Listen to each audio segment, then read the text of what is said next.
ಕರ್ತನ ಪರಿಶುದ್ಧ ನಾಮಕ್ಕೆ ಸ್ತೋತ್ರವಾಗಲಿ. ಕರ್ತನ ಸನ್ನಿಧಾನದಲ್ಲಿ ನಿನ್ನೆ ದಿವಸ ನಾವು ಒಂದು ಟಾಪಿಕ್ ಅನ್ನ ಮುಗಿಸಿದ್ದೇವೆ.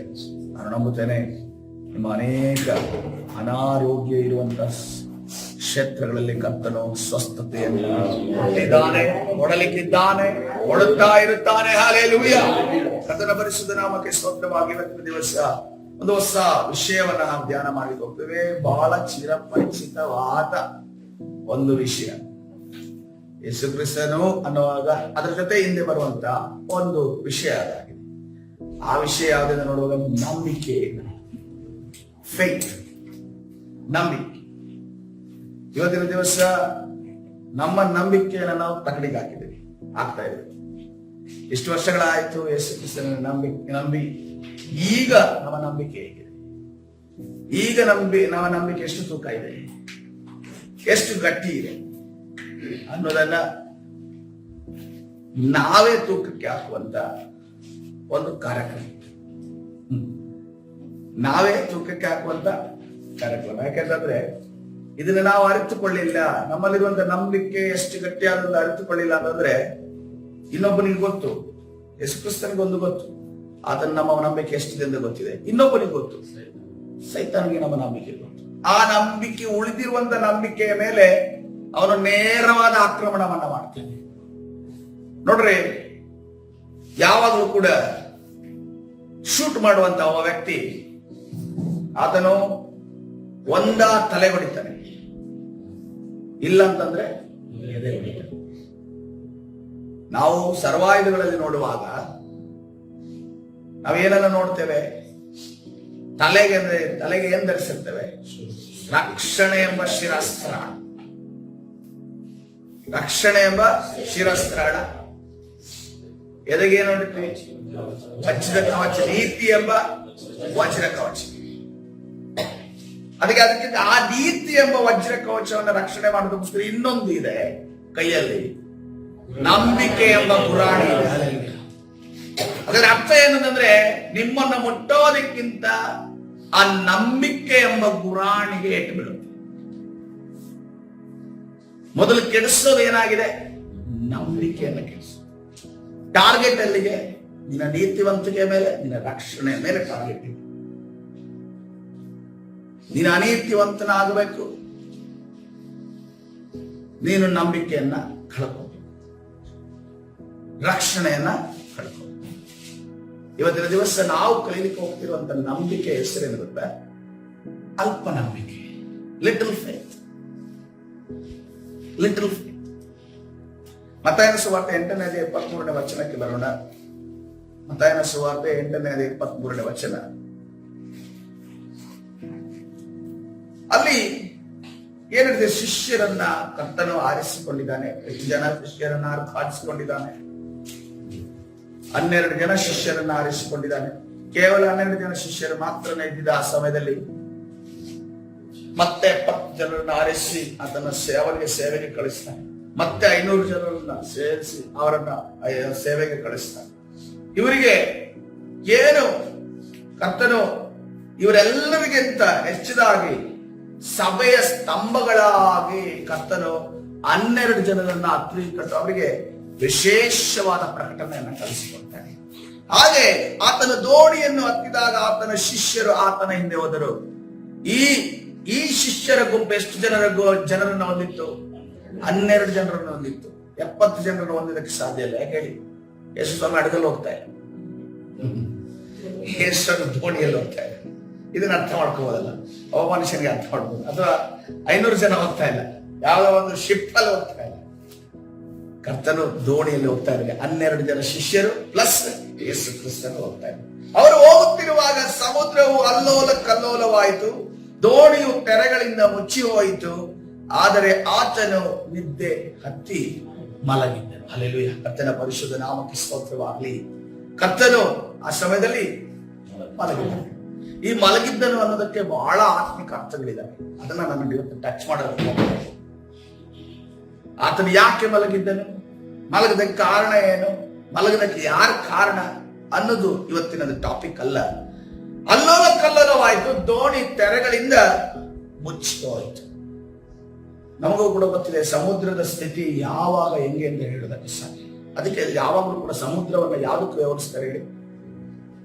ಯಾವುದಕ್ಕೆ ಹೋಲಿಸ್ತಾರೆ? ಜೀವನಕ್ಕೆ ಹೋಲಿಸ್ತಾರೆ, ಬದುಕಿಗೆ ಹೋಲಿಸ್ತಾರೆ. ಯಾವಾಗ ನಮ್ಮ ಮಕ್ಕಳ ಮಧ್ಯದಲ್ಲಿ ಆಗಿರ್ಬೋದು, ನಮ್ಮ ಮಧ್ಯದಲ್ಲಿ ಆಗಿರ್ಬೋದು, ಸಮಸ್ಯೆಗಳು, ತೊಂದರೆಗಳು ನಾವು ನೆನೆಸಿದ ರೀತಿಯಲ್ಲಿ ನಾವು ಹೀಗೇ ಆಗಬೇಕು ಅಂತ ಅಂದುಕೊಂಡಿರ್ತೀವಿ, ತಕ್ಷಣವಾಗಿ ಆಕ್ಸಿಡೆಂಟ್ಸ್ಗಳು, ಅಪಘಾತಗಳು ಬರ್ತವೆ. ಅದಕ್ಕೋಸ್ಕರವಾಗಿ ಆ ಸಮುದ್ರವನ್ನು ಯಾವುದಕ್ಕೆ ಹೋಲಿಸ್ತಾರೆ? ಜೀವನಕ್ಕೆ ಹೋಲಿಸ್ತಾರೆ. ಕೆಲವು ಸಸ್ಪೆಕ್ಟೆಡ್ ಆಗಿರುವಂತಹ ಸಮಸ್ಯೆಗಳು ಬರ್ತವೆ ಸಮುದ್ರದಲ್ಲಿ. ನೋಡ್ರಿ, ರಾತ್ರಿ ಆಗುವಾಗ ಹುಣ್ಣಿಮೆಯ ಸಮಯದಲ್ಲಿ ಚಂದ್ರನ ಪ್ರಕಾಶತೆ ಅನುಗುಣವಾಗಿ ಚಂದ್ರನು ಹತ್ತಿರವಾದ ಸಂದರ್ಭದಲ್ಲಿ ಅದನ್ನ ಸುತ್ತುವರಿಕೆಯ ಆ ಒಂದು ಜಾಗ ಹತ್ತಿರವಾಗುವಂತ ಸಂದರ್ಭದಲ್ಲಿ ಸಮುದ್ರದ ಸೆರೆಗಳು ಜಾಸ್ತಿ ಇರ್ತವೆ. ಇಲ್ಲಾಂತಂದ್ರೆ ಕಡಲ್ ಕೊರತೆ ಸಮುದ್ರದಲ್ಲಿ ಯಾವುದೇ ಸುಳಿಗಾಳಿಯನ್ನಾದಾಗ ಈ ಮಳೆಯ ಸಮಯದಲ್ಲಿ ಸಮುದ್ರದ ಅಲೆಗಳು ಜಾಸ್ತಿ ಇರ್ತವೆ. ಇದನ್ನ ಸಸ್ಪೆಕ್ಟ್ ಮಾಡ್ತಾರೆ, ಈ ಒಂದು ಸಂದರ್ಭದಲ್ಲಿ ಜಾಸ್ತಿ ಇರುತ್ತೆ, ಯಾರನ್ನು ಕೂಡ ದೋಣಿ ಬಿಡ್ಬೇಡ್ರಿ. ಆದ್ರೆ ಈ ಒಂದು 2 ವರ್ಷದಿಂದ ನಾವು ಗಮನಿಸ್ತಾ ಇದ್ದೇವೆ, ಯಾವಾಗ ಸಮುದ್ರದ ತೆರೆ ಏರಿದೆಯೋ, ಯಾವಾಗ ಸಮುದ್ರ ತೆರೆ ಕಡಿಮೆ ಆಗಿದೆಯೋ ನಮಗೆ ಗೊತ್ತಾಗ್ತಾ ಇಲ್ಲ. ಸೈಂಟಿಸ್ಟ್ಗಳ ಕ್ಯಾಲ್ಕುಲೇಷನ್ ಮಿಸ್ ಆಗ್ತಿದೆ. ಎಲ್ಲೂ ಕೂಡ ಯಾರು ಒಪ್ಕೋತಾ ಇಲ್ಲ. ಯಾಕಂದ್ರೆ ಒಪ್ಕೊಂಡ್ರೆ, ವಿಜ್ಞಾನಿಗಳು ಸೋಲುಗಳನ್ನು ಒಪ್ಕೊಂಡ್ರೆ ಅದು ದೊಡ್ಡ ಒಂದು ದುರಂತ ಅಂತ ಅನ್ಕೊಂಡು ಹೇಳ್ಬೋದು. ಯಾಕಂತಂದ್ರೆ ಅದನ್ನ ಸಸ್ಪೆಕ್ಟ್ ಮಾಡೋದಕ್ಕೆ, ಫ್ಯೂಚರ್ ಅನ್ನ ಏನಾಗುತ್ತೆ ಅಂತ ಅನ್ಕೊಂಡು ಹೇಳೋದಕ್ಕೆ ಅವ್ರು ಇರೋದು. ಅದನ್ನ ಹೇಳಕ್ ಆಗ್ತಿಲ್ಲ ಅಂತ ಅನ್ಕೊಂಡು ಒಪ್ಕೊಂಡ್ರೆ ಅದು ದೊಡ್ಡ ಒಂದು ದುರಂತದ ಒಂದು ಕಾರ್ಯ ಆಗುತ್ತೆ. ಅದಕ್ಕೋಸ್ಕರ ಅವರು ಒಪ್ಕೊಳ್ತಾ ಇಲ್ಲ. ಆದ್ರೆ ಜನಸಾಮಾನ್ಯರಿಗೆ, ನಮಗೆ ಜ್ಞಾನ ಉಳ್ಳವರಿಗೆ ತಿಳಿತಾ ಇದೆ ಏನಂತಂದ್ರೆ ಯಾವುದು ಕೂಡ ನೆನೆಸಿದ ರೀತಿಯಲ್ಲಿ ನಡೀತಾ ಇಲ್ಲ. ಆದ್ರೆ ಸತ್ಯವೇದದಲ್ಲಿ ಅದನ್ನು ಬರೆಯಲ್ಪಟ್ಟಿದೆ, ಅದೆಲ್ಲವೂ ಕೂಡ ಅದೇ ರೀತಿಯಲ್ಲಿ ನಡೀತಾ ಇದೆ. ಹಲ್ಲೆಲೂಯಾ. ಎಲ್ಲಾ ಸೈಂಟಿಸ್ಟ್ಗಳು ಈಗ ಹೋಗಿ ನೋಡಬೇಕಾದ ಒಂದು ಪುಸ್ತಕ ಇದೆ, ಅದು ಸತ್ಯ ವೇದ ಎಂದು ನೋಡಿದ್ದೇವೆ. ಹಲ್ಲೆಲೂಯಾ. ಕರ್ತನ ಪರಿಶುದ್ಧ ನಾಮಕ್ಕೆ ಸ್ತೋತ್ರವಾಗಲಿ. ಇಲ್ಲಿ ತೆರೆಗಳು ಹೇಳ್ತಾ ಇದ್ದಾವೆ. ತೆರೆಗಳು ಏನ್ ಮಾಡ್ತಂತೆ? ದೋಣಿಯ ಮೇಲೆ ಮುಚ್ಚಿ ಹೋಯಿತು. ಸಂಪೂರ್ಣವಾಗಿ ಇವರನ್ನ ಮುಚ್ಚಾಗ್ತಾ ಇದೆ. ಸಂಪೂರ್ಣವಾಗಿ ಸಮಸ್ಯೆಯನ್ನು ಕೆಲವು ಸರಿ ಬಂದಾಗ ನಮಗೆ ಹೇಗನ್ಸುತ್ತದೆ? ನಾವು ಮುಳುಗೋಗ್ತೀವಿ ಅಂತ ಅನ್ಸುತ್ತೆ. ಆದ್ರೆ ಯೇಸು ಕ್ರಿಸ್ತರು ಏನ್ ಮಾಡ್ತಾ ಇದ್ದಾನೆ? ನೀರು ಶಿಷ್ಯರ ಮೇಲೆ ಮಾತ್ರ ಬೀಳ್ತಾ ಇದೆಯಾ? ಯೇಸು ಕ್ರಿಸ್ತನ ಮೇಲೆ ಬೀಳ್ತಾ ಇದೆ.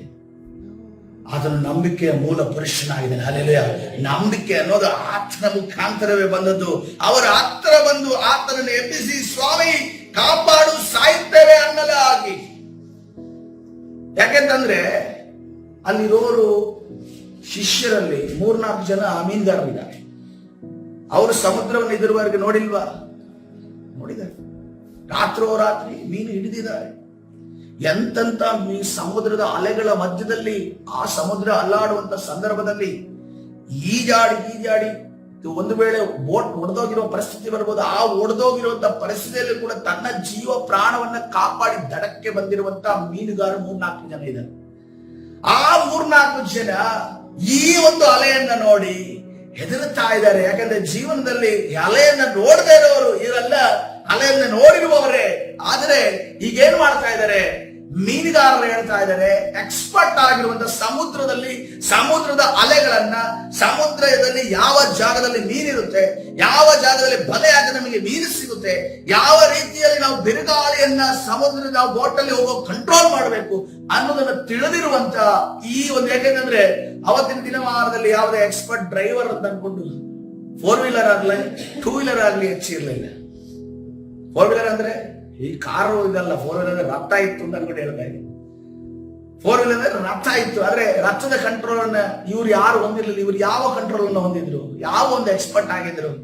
ದೋಣಿ ಸಮುದ್ರದಲ್ಲಿ ಪ್ರಯಾಣ ಮಾಡೋದು ಇವರು ಎಕ್ಸ್ಪರ್ಟ್ ಆಗಿದ್ರು ನೋಡ್ರಿ. ಯಾಕಂದ್ರೆ ಪೇತ್ರನ ಹೇಳ್ತಾನೆ, ನೀವು ಆ ಒಂದು ಸ್ಥಳಕ್ಕೆ, ಆಳಕ್ಕೆ ನೀನು ಬಲೆಯನ್ನು ಹಾಕುದು ಹೇಳಿದಾಗ ರಾತ್ರಿ ಎಲ್ಲ ನಾನು ನೋಡಿದ್ದೀನಿ. ಯಾಕಂತಂದ್ರೆ ಸಮುದ್ರದ ಯಾವ ಮೂಲೆಯಲ್ಲಿ, ನಮಗೂ ಕೂಡ ಕೆರೆಯಲ್ಲಿ ನೋಡ್ರಿ, ಕೆರೆಯಲ್ಲಿ ಹೋದಾಗ ನಾವು ಹೇಳ್ತೀವಿ ಆ ಬಂಡೆ ಕೆಳಗಡೆ ಇರುತ್ತಲ್ಲ ಅಲ್ಲಿ ಮೀನಿರುತ್ತೆ, ಅಲ್ಲಿ ಆಳ ಇರುತ್ತಲ್ಲ ಅಲ್ಲಿ ಮೀನಿರುತ್ತೆ ಅಂತ ಅನ್ಕೊಂಡು ಹೇಳ್ತೀವಿ. ಸ್ವಲ್ಪ ಅನುಭವ ಉಳ್ಳಂತೆ ನಾವೇ ಹೇಳುವಾಗ ಈ ಪೇತ್ರ, ಯೋಹನ, ಯಾಕೋಬರು ಮತ್ತು ಈ ಜಬೆದಾಯರು ಮತ್ತು ಈ ಒಂದು ಮೀನುಗಾರರ ಒಂದು ಎಕ್ಸ್ಪೀರಿಯನ್ಸ್ ಇರುವ ಮೀನುಗಳನ್ನ ತಿನ್ನುವಂತ, ಮೀನುಗಳನ್ನ ಈ ಸಮುದ್ರದ ಎಕ್ಸ್ಪೀರಿಯನ್ಸ್ ಅನ್ನು ಹೊಂದಿರುವಂತ ಇವ್ರು ಹೇಳೋದಿಲ್ವಾ? ಆದ್ರೆ ಇವ್ರು ಏನನ್ನು ಹೇಳ್ತಾ ಇದ್ದಾರೆ? ಸ್ವಾಮಿ ಕಾಪಾಡು, ಸಾಯುತ್ತೇವೆ ಅನ್ನಲಾಗ. ಅದೇ ಕರ್ತನು ಆಯ್ತಪ್ಪ ನಾವು ಬಂದು ಕಾಪಾಡ್ತೀನಿ ಅಂತ ಅನ್ಕೊಂಡು ಹೇಳ್ತಾರೆ. ಏನ್ ಹೇಳ್ತಾ ಇದ್ದಾರೆ? ಅಲ್ಪ ವಿಶ್ವಾಸಿಗಳೇ, ಓ ಚಿಕ್ಕ ನಂಬಿಕೆ ಉಳ್ಳವರೇ, ಯಾಕೆ ಧೈರ್ಯಗೆಡುತ್ತೀರಿ ಎಂದು ಹೇಳಿ ಎದ್ದು ಗಾಳಿಯನ್ನ ಸಮುದ್ರವನ್ನ ಗದರಿಸಿದನು. ಆಗ ಎಲ್ಲ ಶಾಂತವಾಯಿತು. ಹಲ್ಲೆಲೂಯಾ. ಕರ್ತನ ಪರಿಶುದ್ಧ ನಾಮಕ್ಕೆ ಸ್ತೋತ್ರವಾಗಲಿ. ನಂಬಿಕೆಯ ಪಾಠವನ್ನ ಇದಕ್ಕಿಂತ ಮುಂಚೆಯೇ ಕರ್ತನು ಆ ಒಂದು 12 ಶಿಷ್ಯರಿಗೆ ಕಲಿಸಿಕೊಟ್ಟಿದ್ದನು. ಅದಕ್ಕೋಸ್ಕರವಾಗಿ ಆತನು ಸಬ್ಜೆಕ್ಟ್ ಅನ್ನ, ಟೆಕ್ಸ್ಟ್ ಬುಕ್ ಅನ್ನ ತೆಗೆದು ತೋರಿಸ್ತಾ ಇದ್ದಾನೆ. ಈ ಒಂದು ಜಾಗದಲ್ಲಿ ನಿಮಗೆ ನಂಬಿಕೆಯ ಪಾಠ ಕಲಿಸಿದ್ದೆ. ನಿಮ್ಮ ಮುಂದೆ ಆ ನಂಬಿಕೆಯ ಒಂದು ಏನು ಎಕ್ಸರ್ಸೈಸ್ ಅನ್ನ ನಾನು ಮಾಡಿದ್ದೆ. ನಿಮಗೆ ನೆನಪಿಲ್ವಾ?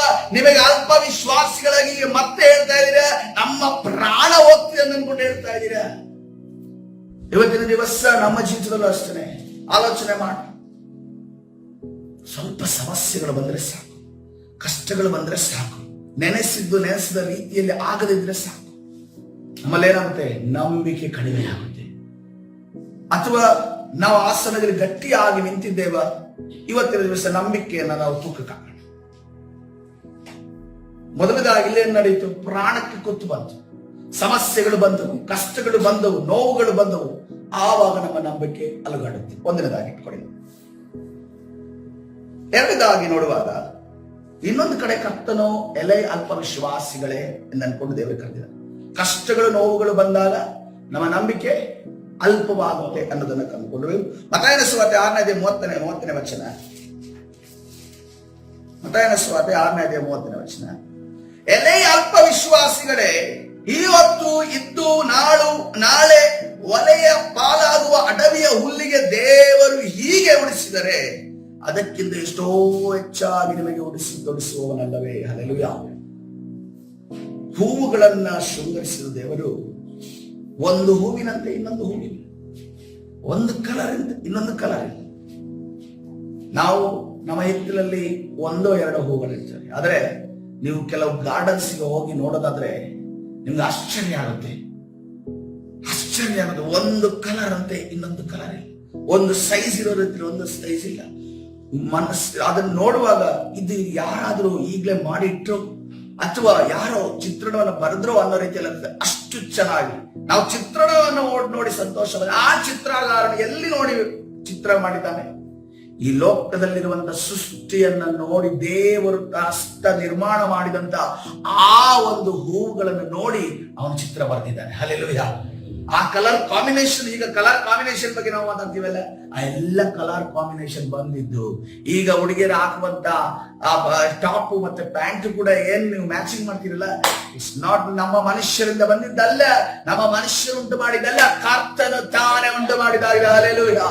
ಆ ಕಲರ್ ಕಾಂಬಿನೇಷನ್ ಕೂಡ ಕರ್ತನೆ ಉಂಟು ಮಾಡಿದನು. ಅದಕ್ಕೋಸ್ಕರವಾಗಿ ನೀವೇನ್ ಮಾಡಬೇಕು? ನಾಳೆ ಹೊತ್ತಿನ ಬಗ್ಗೆ ನಮಗೆ ಯಾವಾಗ ನಂಬಿಕೆ ಕಡಿಮೆ ಆಗುತ್ತೆ? ನಾಳೆಯ ಬಗ್ಗೆ ಚಿಂತೆ ಮಾಡಿದಾಗ, ಮಕ್ಕಳ ಬಗ್ಗೆ ಚಿಂತೆ ಮಾಡಿದಾಗ, ನಾಳೆ ಇರುವಂತ ವಿಚಾರಗಳ ಬಗ್ಗೆ ಚಿಂತೆ ಮಾಡಿದಾಗ. ಮುಂದೆ ಹೋಗೋಣ. ಮತ್ತಾಯನ ಸುವಾರ್ತೆ 6:34 ವಚನ.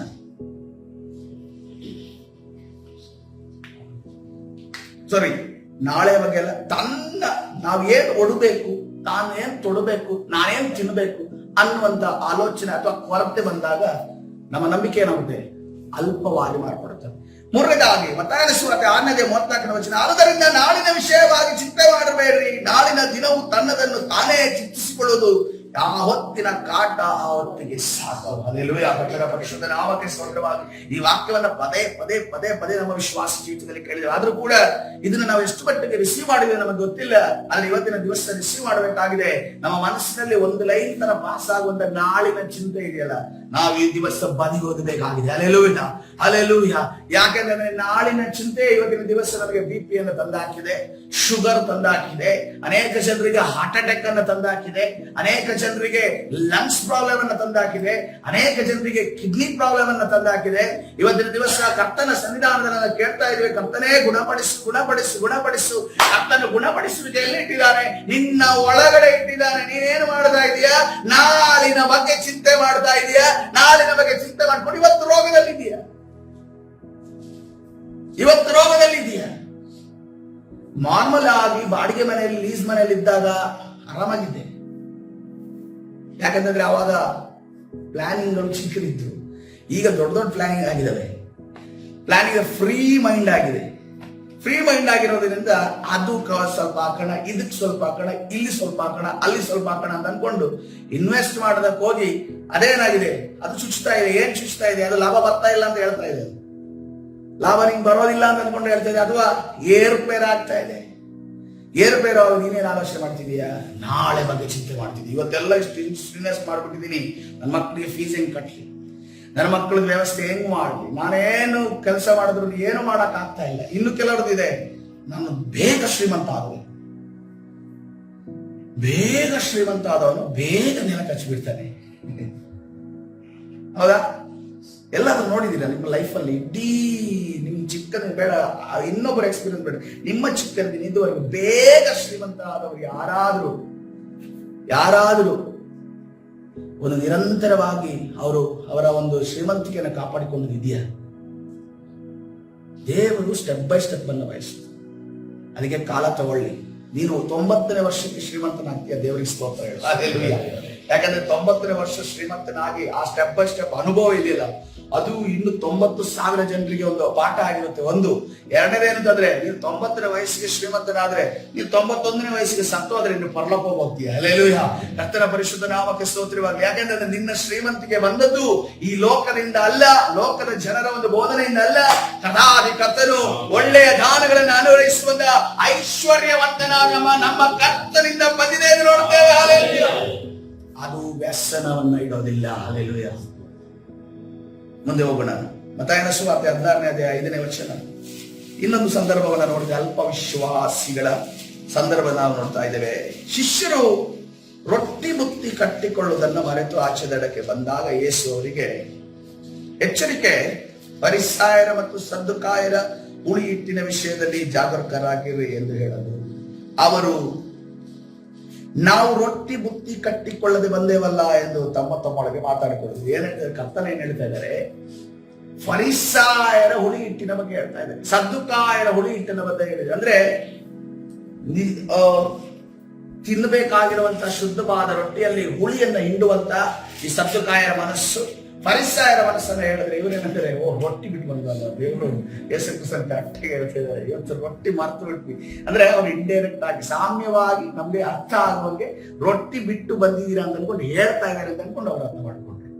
ಇವತ್ತಿನ ದಿವಸ ವಾಕ್ಯ ಹೇಳುವಾಗಲೂ ಅಷ್ಟೇ, ಯಾರೋ ಒಬ್ರು ಇದ್ದಂತೆ, ಎಷ್ಟೋ ವರ್ಷ ಆಗಿದೆ, 2 ವರ್ಷ 3 ವರ್ಷ ಆಗಿದೆ ವಿಶ್ವಾಸಿ, ಅವ್ರು ಏನ್ ಹೇಳ್ತಾರೆ ನಮ್ಗೆ ಅರ್ಥನೇ ಆಗಲ್ಲ ಅಂತಂದ್ರೆ. ಹಾಗಾದ್ರೆ ಭಾನುವಾರ ಕುತ್ಕೊಂಡು ಏನ್ ಮಾಡ್ತಾರೆ? ಕುತ್ಕೊಂಡು ಬೈಬಲ್ ಸ್ಟಡಿ ಕುತ್ಕೊಂಡು ಏನ್ ಮಾಡ್ತಾರೆ? ಯೇಸುವಿನ ನಾಮ ಅಂತಂದ್ರೆ ಏನಂತ ಅರ್ಥ ಮಾಡ್ಕೊಂಡಿರಿ? ಇದೇ ಅರ್ಥ ಆಗಿಲ್ಲ ಅಂದ್ರೆ ಮ್ಯಾಥ್ಸ್ ಎಲ್ಲ ಅರ್ಥ ಆಗುತ್ತೆ, ಸೈನ್ಸ್ ಎಲ್ಲ ಅರ್ಥ ಆಗುತ್ತೆ, ಹಿಸ್ಟ್ರಿ ಎಲ್ಲ ಅರ್ಥ ಆಗುತ್ತೆ, ಇಕನಾಮಿಕ್ಸ್ ಎಲ್ಲ ಆಗುತ್ತೆ, ಅಕೌಂಟ್ಸ್ ಎಲ್ಲ ಅರ್ಥ ಆಗುತ್ತೆ. ಇದು ಅರ್ಥ ಆಗಿಲ್ಲ ಅಂತಂದ್ರೆ, ಯಾಕಂದ್ರೆ ಇದು ಜೀವನದ ಪಾಠ ಅಲ್ವಾ? ಜೀವನ ಹೇಗ್ ನಡೀಬೇಕು ಅಂತ ಅನ್ಕೊಂಡು ನಮಗೆ ಲೋಕದಲ್ಲಿರೋ ಯಾರು ಹೇಳ್ಕೊಡೋರಿಲ್ಲ, ನಮ್ಗೆ ಹೆಂಗ್ ಬೇಕೋ ಹಂಗಂಗೆ ಜೀವನ ನಡೆಸ್ಕೊಂಡು ಹೋಗ್ತಾ ಇದ್ವಿ. ಹೆಂಗ್ ಸಂದರ್ಭಗಳು ಬರ್ತಾವೋ ಹಂಗಂಗೆ ನಾವು ಸಾಲ್ವ್ ಮಾಡ್ಕೊಂಡು ಹೋಗ್ತೀವಿ. ಈಗ ಏನಂತಂದ್ರೆ ಎಲ್ಲಾ ಸಿಚುವೇಶನ್ಗೂ ನಮ್ಗೆ ಮ್ಯಾನುವಲ್ ಇದೆ. ನೋಡ್ರಿ, ಫ್ರಿಡ್ಜ್, ವಾಷಿಂಗ್ ಮಿಷಿನ್ ಅಂತ ಅನ್ಕೊಂಡು ಸ್ಟಾರ್ಟಿಂಗ್ ಅಲ್ಲಿ ಬಂದಾಗ ನಮಗೆ ಅದನ್ನು ಆಪರೇಟ್ ಮಾಡೋದಕ್ಕೆ ಮ್ಯಾನುವಲ್ ಇರುತ್ತಲ್ಲ, ಫಸ್ಟ್ ಹೋಗ್ತೀವಿ ನಾವು ಮ್ಯಾನುವಲ್ ಚೆಕ್ ಮಾಡ್ತೀವಿ ಏನೇನೇನೇನು ಫಂಕ್ಷನ್ಸ್ ಅಂತ. ಆ ಮ್ಯಾನುವಲ್ ಇಂದಲೇ ನಮ್ಗೆ ಗೊತ್ತಾಗುತ್ತೆ. ಇದಂಗಲ್ಲ, ಲೋಕದವ್ರು ಹೆಂಗ್ ಇರ್ತಾರೆ ಗೊತ್ತಾ? ಫ್ರಿಡ್ಜ್ ತರ್ತಾರೆ, ಮ್ಯಾನುವಲ್ ನೋಡೋದಿಲ್ಲ, ಟಾಟಾ ಟಿಕ್ ಕುಟುಕ್ ಅಂತ ಅನ್ಕೊಂಡು ಹೊಡೆಯೋದು ಬಟನ್. ಅದು ಒಂದಕ್ಕೊಂದು ಹಾಕಿ ಇನ್ನು ರಿಪೇರಿ ಬಂದು 1-2 ತಿಂಗಳ ರಿಪೇರಿ ಬರುತ್ತೆ, ಮತ್ತೆ ರಿಪೇರಿ. ಅವನು ಬಂದ ಆದ್ಮೇಲೆ ಹಿಂಗ್ ಮಾಡಿದ್ರ, ಹಿಂಗೆಲ್ಲ ಮಾಡೋದು ಹಿಂಗೆ ಅಂತ ಅನ್ಕೊಂಡು ಅವನ ಎಕ್ಸ್ಪೀರಿಯನ್ಸ್ ಅಲ್ಲಿ ಅವ್ನು ತಿಳಿದಿರೋ ಮಟ್ಟದಲ್ಲಿ ಹೇಳ್ತಾನೆ. ಆದ್ರೆ ನಮಗೆ ಮ್ಯಾನುವಲ್ ಇದ್ರೆ ಅದು ಏನ್ ಫಂಕ್ಷನ್ ಮಾಡುತ್ತೆ ಅಂತ ನಮ್ಗೆ ಗೊತ್ತಾಗುತ್ತೆ. ಈಗಲೂ ಕೂಡ ಕೆಲವು ಡಿವೈಸ್ಗಳಲ್ಲಿ ಏನ್ ಫಂಕ್ಷನ್ ಮಾಡುತ್ತೆ ಅಂತ ಅನ್ಕೊಂಡು ನಮಗೆ ಇನ್ನೂ ಗೊತ್ತಿಲ್ಲ ಕೆಲವರಿಗೆ. ಯಾಕೆ ಅಂತಂದ್ರೆ ನಾವು ಮ್ಯಾನುವಲ್ ಅನ್ನ ನಾವು ಡಿಪೆಂಡ್ ಆಗ್ತಾ ಇಲ್ಲ. ನಮ್ಮ ಜೀವನವನ್ನ ನಡೆಸುವುದಕ್ಕೆ ಇರುವಂತ ಮ್ಯಾನುವಲ್ ಕರ್ತನು ನಮ್ಮ ಕೈಗೆ ಕೊಟ್ಟಿದ್ದಾನೆ. ಇದು ಸತ್ಯವೇದ ಆಗಿದೆ. ಹಲ್ಲೆಲೂಯಾ. ನಿನಗೆ ಯಾವ ಸಮಸ್ಯೆಗಳು ಬಂದರೂ ಕೂಡ ನೀನು ಮೊದಲನೇದಾಗಿ ಓದಬೇಕಾದಂತ ಪುಸ್ತಕ, ಒಂದು ಪುಸ್ತಕ ಮತ್ತು ಹೋಗಬೇಕಾದ ಸ್ಥಳ ಇರುತ್ತದೆ, ಅದು ಸತ್ಯವೇದ ಮತ್ತು ಪ್ರಾರ್ಥನೆಯ ಸ್ಥಳವಾಗಿದೆ. ಹಲ್ಲೆಲೂಯಾ. ಯಾಕಂದ್ರೆ ರೆಬೆಕ್ಕಳು ತನ್ನ ಹೊಟ್ಟೆಯಲ್ಲಿ ಮಗು ಒದ್ದಾಡ, ನಮ್ಗೆ ಅನ್ಸುತ್ತೆ ಮಗು ಒದ್ದಾಡಿದ್ರೆ ಏನು, ನನ್ಗೂ ಅನ್ಸ್ತು ಮಗು ಒದ್ದಾಡಿದ್ರೆ ಏನಂತೆ, ಏನೋ ಒಂದು ಮೂಮೆಂಟ್ ಆಗ್ತಾ ಇರುತ್ತೆ. ಆದ್ರೆ ಗರ್ಭಿಣಿಯರಾಗಿರ್ತಾರಲ್ಲ ಅವ್ರಿಗೆ ಜೀವ ಹೋದಂಗಾಗುತ್ತೆ. ಒಂದು ಮಗುದು ಮೂಮೆಂಟೇ ತಡ್ಕೊಳಕ್ಕಾಗಲ್ಲ. ಇದು 2 ಮಗು ಒಳಗಡೆ ರಸ್ಲಿಂಗ್ ಆಡ್ತಾ ಇದ್ದಾರೆ ಅಂತಂದ್ರೆ ಯೋಚನೆ ಮಾಡ್ರಿ. 2 ಮಗುಗಳು, ಯಾಕಂದ್ರೆ ನಾನು ಕೆಲವು ವಿಡಿಯೋಗಳು ನೋಡಿದ್ರೆ ಕಾಲು ಕೈಯೆಲ್ಲ ಹಂಗೆ ಕಾಣಿಸುತ್ತೆ, ಹಿಂಗೆ ನೋಡ್ರಿ. ನಮ್ಮ ಫಂಕ್ಷನ್ ಅಲ್ಲಿ ನಮಗೂ ಕೂಡ ಲೇಡೀಸ್ಗಳಿಗೂ ಒಂದೇ ರೀತಿಯ ಒಂದು ಬೇರೆ ಫಂಕ್ಷನ್ ಇದೆ. ಅದು ಒಂದು ಪಾರ್ಟ್ 2 ಪಾರ್ಟ್ ಏನೋ ಚೇಂಜ್ ಮಾಡಿದ್ದಾರೆ ಅಷ್ಟೇ, ಎಕ್ಸ್ಟ್ರಾ ಇದೆ. ಆದ್ರೆ 2.5-3 ಕೆಜಿಯ ಒಂದು ಅಷ್ಟು ದೊಡ್ಡ ಕೆಜಿ ಗಟ್ಟಲೆ ಇರುವಂತ ಒಂದು ಸರಿ ಅದು 9 ತಿಂಗಳಲ್ಲಿ ಬೆಳೆದು ಕೂತಾಗ ಜಠರ ಎಲ್ಲ ಮೇಲ್ ಬರುತ್ತೆ, ಕರಳೆಲ್ಲ ಸೈಡ್ ಹೋಗುತ್ತೆ, ಕಿಡ್ನಿ ಸೈಡ್ ಹೋಗುತ್ತೆ, ಕಿಡ್ನಿಗೆ ಪ್ರಾಬ್ಲಮ್ ಬರ್ತದೆ. ಅದ್ರ ಮೇಲೆ ಮಗು ಬಿದ್ದಾಗ ಅದು ಕಿಡ್ನಿ ಪ್ರಾಬ್ಲಮ್ ಬರುತ್ತದೆ ಯಾವ ಕಡೆ ಆದ್ರೂ. ಇದು ಆಶ್ಚರ್ಯವಾದ ಸಂಗತಿ ನನಗೆ. ದೇವರು ಅಲ್ಲಿ 2.5-3 ಕೆಜಿದ ಒಂದು ಮಾಂಸದ ಮುದ್ದಿಯನ್ನ ಕರ್ತನ ಉಂಟು ಮಾಡಿ ಅಲ್ಲಿ ನಮ್ಮ ಸಾರವಿದೆ, ಕರ್ತನ ಸಾರವನ್ನು ಅದಕ್ಕೆ ಕೊಟ್ಟು ನಮ್ಮ ರೀತಿಯಲ್ಲೇ ಒಂದು ಶಾರೀರಿಕವಾಗಿ ಕಾಣುವಂತೆ ದೇವರು ಸೃಷ್ಟಿ ಮಾಡ್ತಾನಲ್ಲ, ಇದು ಅಸಾಧಾರಣವಾದ ಕಾರ್ಯ. ಅಲ್ಲೆಲ್ಲೂಯ, ಅಸಾಧಾರಣವಾದ ಕಾರ್ಯ. ಅದು ಏನ್ ಗೊತ್ತಾ, ಸುಮ್ನೆ ತುಳಿಯೋದಿಲ್ಲ, ಸುಮ್ನೆ ಇದು ಮಾಡೋದಿಲ್ಲ, ಎಲ್ಲ ಫುಟ್ಬಾಲ್ ಕಿಕ್ಕೆ ಆಗೋದಲ್ಲಿ. ನಾನು ಕೆಲವು ವಿಡಿಯೋಗಳನ್ನು ನೋಡಿದ್ರೆ ಆ ತಾಯಿಯಂದ್ರೆ ಎಷ್ಟು ಸಹಿಸ್ಕೊಂಡಿದಾರೋ ಗೊತ್ತಿಲ್ಲ, ಜಾಡ್ಸಿ ಆ ಹೊಟ್ಟೆ ಒಳಗಡೆ ಓದಿತ್ತವೆ. ಆದ್ರೆ ಅದನ್ನೆಲ್ಲ ಸಹಿಸ್ಕೋಬೇಕಲ್ಲ, ಪ್ರಾಣ ಹೋದ ರೀತಿಯಲ್ಲಿ ಪರಿಸ್ಥಿತಿ ಆಗುತ್ತೆ. ನಮಗೆ ಒಂದು ಹೊಟ್ಟೆ ನೋವು ಬಂದ್ರೆ ತಡ್ಕೊಳಕ್ಕಾಗಲ್ಲ. ಹೊಟ್ಟೆ ಒಳಗಡೆ ಒಂದು ಜೀವ ಈ ರೀತಿಯಲ್ಲಿ ಒದ್ದಾಡ್ತಿದೆ ಅಂತಂದ್ರೆ ಏನ್ ಮಾಡಕ್ಕಾಗುತ್ತೆ? ಏನು ಮಾಡಕ್ಕಾಗಲ್ಲ. ಹೊರಗಡೆ ಬರೋ ತನಕ ಏನು ಮಾಡಕ್ಕಾಗಲ್ಲ. ನಾನು ಹೇಳಿದೆ ಬೇರೆ ಏನು ಮಾಡಕ್ಕಾಗಲ್ಲ, ಇದಕ್ಕೆ ಯಾವ ಹೆಲ್ಪ್ ಮಾಡಕ್ಕಾಗಲ್ಲ. ಇನ್ನು ಪ್ರೇಯರ್ ಮಾಡ್ಬೇಕಷ್ಟೇ. ಪ್ರೇಯರ್ ಮಾಡ್ಬೇಕಂದ್ರೆ ಬೇರೆ ಏನು ಮಾಡಕ್ಕಾಗಲ್ಲ.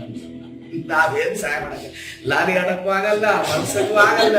ಅವ್ನು ಯಾವಾಗ ಎದ್ದೇಳ್ತಾನೋ, ಅವ್ನು ಯಾವಾಗ ಮಲಗ್ತಾನೋ ನಮ್ಗೆ ಗೊತ್ತಲ್ಲ. ಎಲ್ಲರೂ ಯಾವಾಗ ಇಟ್ಟಿದ್ದಾರೆ ಯಾರಿಗೂ ನಮ್ಗೆ.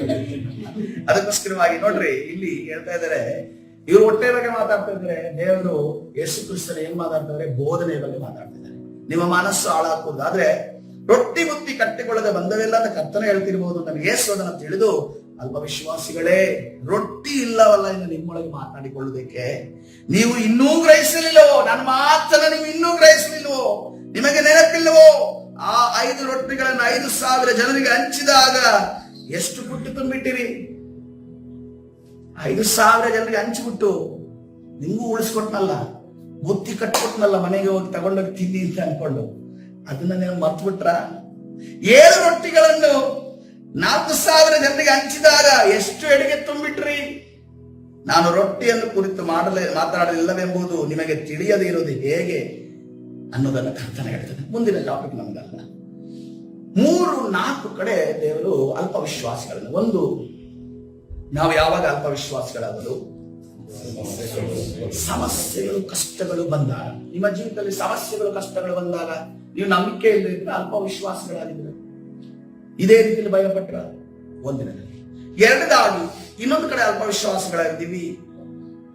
ನಮಗೆ ಇರುವಂತ ಬಟ್ಟೆಗಳು ಅದು ಇದು ಸಿಗುವಂತ, ದೇವರು ಒಂದನ್ನು ತಿಳ್ಕೊಳ್ರಿ, ಕರ್ತನೆ ಎಂದೂ ಕೂಡ ಮನೆ ಕಟ್ಟಿಸ್ಕೊಡ್ತೀನಿ, ಕಾರ್ ಕೊಡ್ತೀನಿ, ನಿಮಗೆ ಚಿನ್ನ ಕೊಡ್ತೀನಿ, ಬೆಳ್ಳಿ ಕೊಡ್ತೀನಿ ಅಂತ ಹೇಳಿ. ಆತನ ಚಿನ್ನ, ಬೆಳ್ಳಿ, ಮನೆ, ಕಾರ್ ಕೊಟ್ಟಿದ್ದೇನೆ. ಯಾಕೆ ಗೊತ್ತಾ?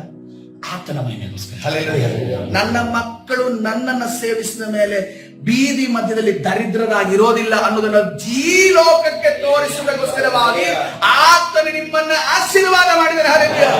ಆದರೆ ನಾವು ಕೇಳುವ ವಸ್ತು ಮನೆ, ಕಾರು, ಬಂಗಲೆ ಅಲ್ಲ. ನಾವು ಕೇಳುವ ವಸ್ತು ಯಾವುದಾಗಿದೆ?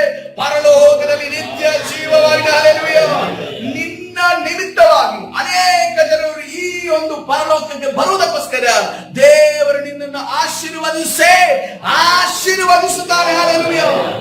ಅದಕ್ಕೋಸ್ಕರವಾಗಿ ಕರ್ತನೆ ಹೇಳ್ತಾ ಇದ್ದೇನೆ, ನಿನ್ನ ಕಾರು, ಬಂಗ್ಲೆ, ಅದು ಇದು ಅಂತ ಅನ್ಕೊಂಡು ಕೇಳ್ಕೋಬೇಡ, ನಿತ್ಯ ಜೀವವನ್ನ ಕೇಳು. ಹಲ್ಲೆಲೂಯಾ. ಇವತ್ತು ದಿವಸ ಸಮಾಧಾನ ಇದೆಯಾ?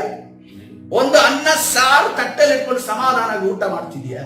ಅದಕ್ಕೆ ದೇವರಿಗೆ ಕಾರು, ಬಂಗ್ಲೆ ಇಟ್ಟರು ಅನ್ನ ಸಾರು ತಟ್ಟೆಯಲ್ಲಿ ಇಟ್ಕೊಂಡು ಊಟ ಮಾಡಕ್ ಆಗ್ತಾ ಇಲ್ಲ. ಅವ್ರು ಈಗಲೂ ಕೂಡ ಅವರಿಗೆ 100 ಫೋನ್ ಕಾಲ್ಗಳು ಬರ್ತಾ ಇದ್ದಾವೆ, ಅನೇಕ ಟೆನ್ಷನ್ಸ್ಗಳಿದಾವೆ, ಅನೇಕ ರೋಗಗಳಿದಾವೆ, ಅನೇಕ. ಅಂಬಾನಿಯವರನ್ನ ನೀವು ತಗೊಳ್ಳಿ, ಈ ಒಂದು ಭಾರತ ದೇಶದಲ್ಲಿ ದೊಡ್ಡ ಶ್ರೀಮಂತ ಅಂಬಾನಿಯವರನ್ನೇ ತಗೊಳ್ಳಿ.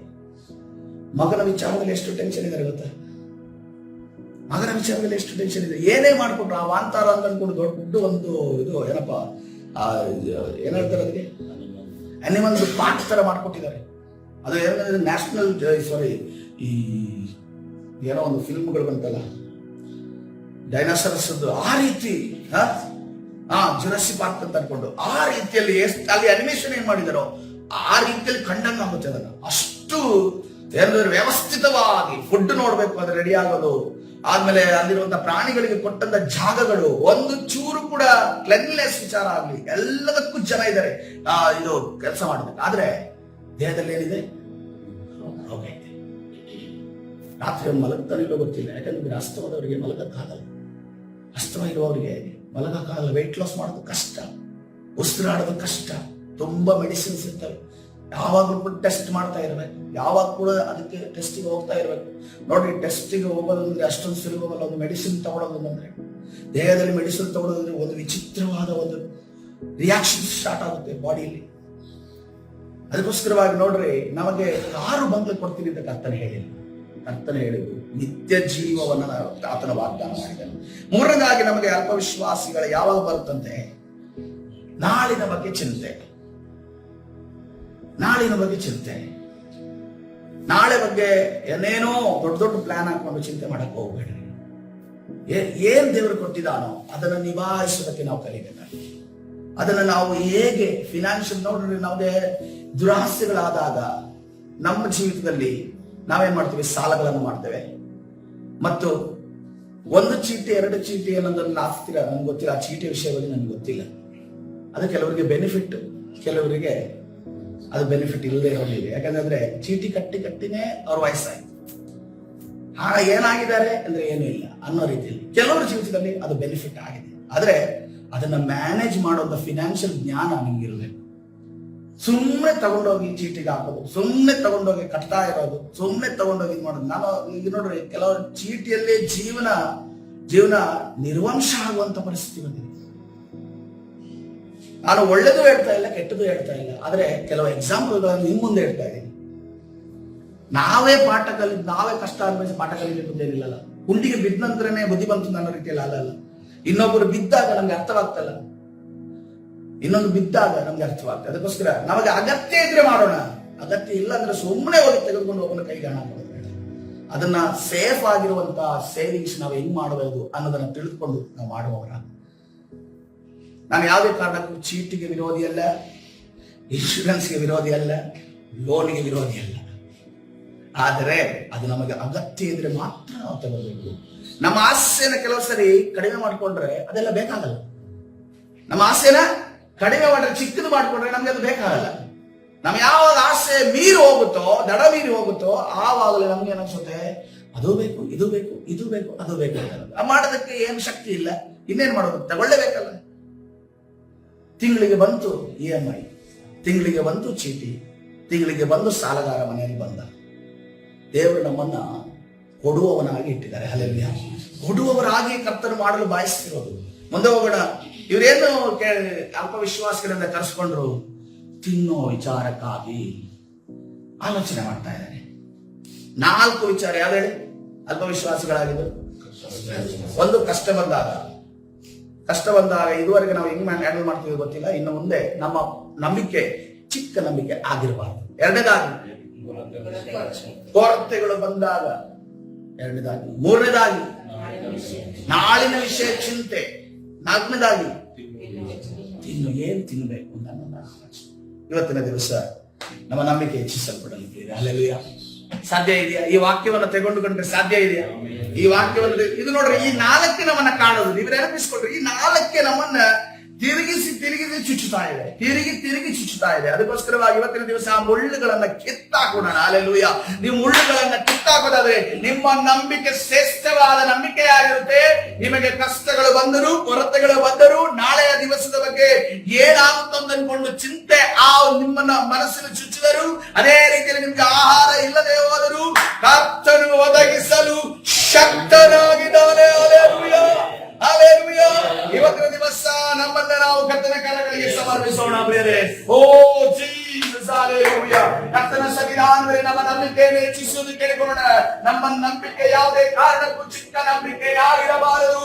ಕರ್ತನೇ, ಶ್ರೇಷ್ಠ ನಂಬಿಕೆ ಉಳ್ಳವರಾಗಿ ನಮ್ಮನ್ನು ಮಾರ್ಪಡಿಸು. ನಮ್ಮ ನಂಬಿಕೆಯನ್ನು ಹೆಚ್ಚಿಸುವುದು ಕೇಳಿಕೊಳ್ಳೋಣ.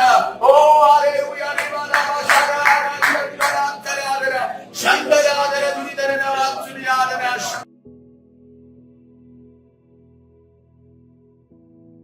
ಕರ್ತನ ಸನ್ನಿಧಾನದಲ್ಲಿ ಪ್ರಾರ್ಥನೆ ಮಾಡಿಕೊಳ್ಳೋಣ. ಪರಿಶುದ್ಧನಾದ ದೇವರೇ, ನಿನ್ನ ನಾಮಕ್ಕೆ ಸ್ತೋತ್ರವಾಗಲಿ.